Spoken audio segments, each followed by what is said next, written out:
Asal-usul Pulau Nusa, Kalimantan Tengah. Pada zaman dahulu kala, di sebuah desa pada tepian Sungai Kahayan, tinggallah seorang bernama Nusa. Nusa hidup dengan istri dan seorang adik iparnya. Untuk memenuhi kebutuhan sehari-hari, Nusa dan adik iparnya bercocok tanam di sebuah ladang kecil dekat rumah panggung mereka. Ladang yang subur dan ketekunan mereka dalam bercocok tanam menghasilkan panen yang melimpah. Sayangnya, suatu hari desa tempat tinggal Nusa dilanda kekeringan. Untuk memenuhi kebutuhan selama kekeringan, Nusa dan adik iparnya pergi berburu di Sungai Ruhan, sebuah sungai kecil di dekat Sungai Kahayan. Mereka terus mendayung di Sungai Ruhan sampai akhirnya sebuah pohon yang tumbang menghalau perahu mereka. Nusa dan adik iparnya mencoba membelah kayu tersebut. Namun, hari semakin sore. Hari semakin sore dan kita belum mendapatkan hasil buruan. Lanjutkan memotong batang pohon ini. Aku akan masuk ke hutan. Nusa kemudian masuk ke dalam hutan untuk mencari binatang buruan. Tiba-tiba, Nusa melihat sebuah telur yang berwarna putih besar. Sesampainya di rumah, telur ini terlalu besar, Kakanda. Apakah Kakanda tidak khawatir? Bahkan, Kakanda sendiri tidak mengetahui itu telur apa. Telur ini sangat besar. Tidak usah khawatir. Telur ini cukup untuk makan kita bertiga. Lebih baik kita tidak memakan telur ini, Kakanda. Tidak makan hari ini tidak apa-apa, asalkan kita tidak memakan sesuatu yang tidak jelas asal-usulnya. Jika kalian tidak mau memakan telur ini, biar aku saja yang memakannya. Aku tidak peduli ini telur apa. Dengan wajah yang kesal kepada istrinya, akhirnya Nusa sendiri yang merebus telur tersebut. Setelah telur tersebut matang, Nusa memakannya sampai habis.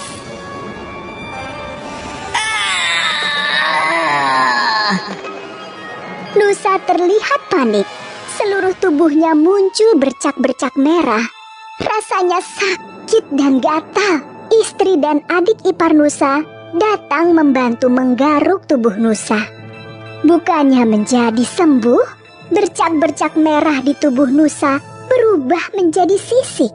Nusa pun akhirnya menyesal telah mengabaikan peringatan istrinya agar tidak memakan telur tersebut. Namun, semuanya telah terlambat. Adik ipar Nusa pun datang bersama warga. Mereka terkejut melihat tubuh Nusa telah dipenuhi sisik dari dada sampai kaki. Karena tubuhnya yang semakin membesar, Nusa kemudian dibawa ke halaman. Tubuhku panas sekali. Tolong masukkan aku ke dalam sungai. Adik ipar dan para warga desa membantu mendorong tubuh Nusa masuk ke dalam Sungai Kahayan yang sedang mengering. Istri Nusa hanya memandanginya dengan tatapan sedih. Ketika masuk ke dalam Sungai Kahayan, tubuh Nusa kemudian benar-benar menjadi naga yang sangat besar. Setelah bersusah payah dibantu warga masuk ke dalam sungai, Nusa kemudian berpesan kepada istrinya. Adinda, nanti malam akan turun hujan lebat disertai badai. Lebih baik kamu, adikmu, dan para warga segera mengungsi. Tinggalkanlah Kakanda di sini. Sudah menjadi garis nasib kita harus segera berpisah. Maafkanlah Kakanda selama ini.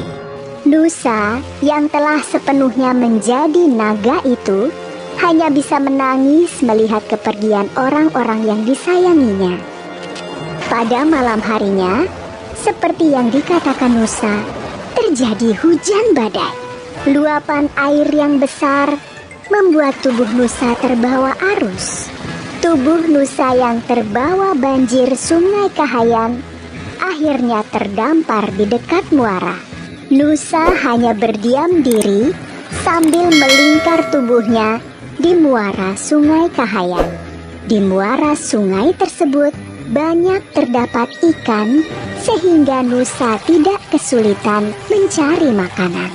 Kehadiran Nusa di muara tersebut membuat ikan-ikan menjadi cemas akan keselamatan mereka. Suatu hari, ikan jelawat dan ikan saluang terlibat pembicaraan untuk menyelamatkan umat ikan di muara Sungai Kahayan. Aku punya ide bagus. Kalian ikut saja ideku. Bagaimana caranya kita mengusir naga Nusa dari sini? Kalian harus tenang. Tunggu saja perintahku. Yang penting, kalian semua siap membantuku. Tuan Nusa, aku tadi bertemu seekor naga jahat yang besarnya sama denganmu. Naga jahat itu tahu engkau tinggal di sini. Dia memintaku untuk menyampaikan tantangan berkelahi kepadamu. Berani sekali dia menantangku. Aku tunggu dia besok di sini. Keesokan harinya, naga Nusa sudah mempersiapkan diri untuk menghadapi naga yang menantangnya. Sambil melakukan pemanasan, Nusa merasa aneh. Tidak ada seekor ikan pun yang terlihat. Namun, Nusa berpikir ikan-ikan ketakutan akan adanya perkelahian besar 2 ekor naga. Nusa menunggu musuhnya hingga matahari condong ke barat. Namun, musuh yang ditunggu tidak kunjung datang. Nusa pun mengantuk dan tertidur. Ternyata, sedari tadi, ikan saluang mengintip Nusa dari jauh dan mendekatinya ketika Nusa tertidur. Tuan Nusa! Tuan Nusa! Bangun! Musuhmu datang! Nusa terkejut dan menggeliat menoleh ke sana kemari mencari musuhnya. Nusa melihat ekor yang sedang berputar dan tanpa pikir panjang langsung menggigitnya. Ketika menggigit ekor tersebut, Nusa merasa ada yang aneh. Nusa memandang ekor yang sedang digigitnya dengan seksama. Ternyata Nusa menggigit ekornya sendiri. Nusa berteriak kesakitan karena ekornya putus.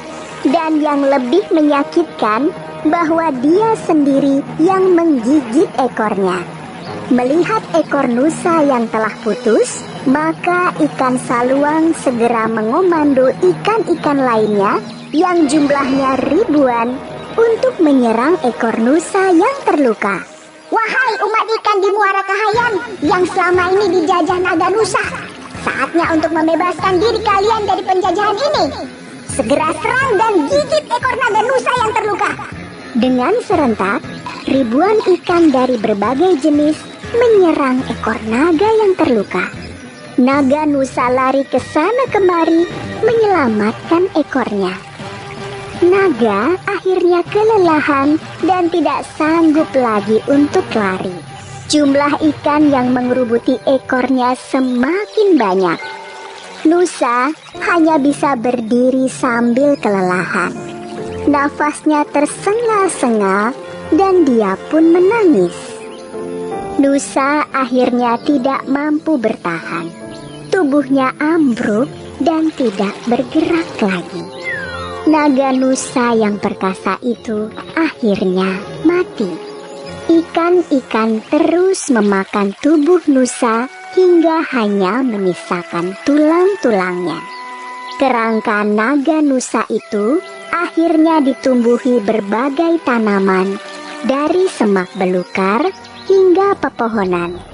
Akhirnya, lama-kelamaan, kerangka Nusa menjadi sebuah pulau. Pulau tersebut kemudian dikenal dengan nama Pulau Nusa. Letaknya di aliran Sungai Kahayan, Kabupaten Pulang Pisau, Kalimantan Tengah.